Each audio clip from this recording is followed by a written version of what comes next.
I would argue that actually, the millennials are very much driven by values and passion and principle. And that's what most people, certainly in senior levels, forget and ignore. And they really want to work for a company that's going to make a difference.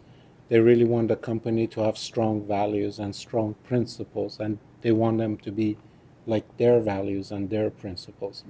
And if those things align, they are very loyal.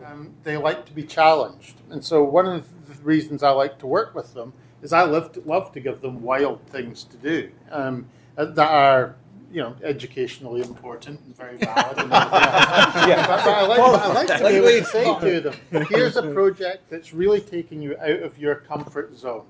And they love to respond to that. And so when you're talking about getting them to understand the business better, giving them projects that say, okay, you're going to need to go and talk to this person in this department, this group of people here, the CEO, they will love to speak to. They think they should be able to talk to people in authority. And they're very much more comfortable at doing that than which is a good thing, than other generations were. So challenging them and getting them to engage with others is something they'll do. And just the final observation about why I love millennials is that they also welcome responsibility, but their level of confidence and their ability and their willingness to accept responsibility goes way ahead of anything I've seen with other generations. Overall, the philosophy of management is changing. It's going from trying to mold people to trying to focus on their strength and nurture it. That's right. And that is, I think, the key, not just to millennials, but every other group as well, because you're going to have, invariably various types of groups, and they're going to have to work and be able to succeed with each other, right?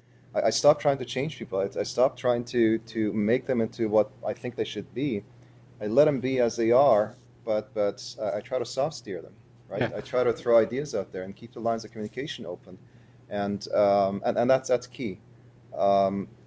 Always have, every week, have those lines of communication open, keep your finger on the pulse, and that's how you can kind of intervene, in a very soft manner as opposed to kind of be dictatorial.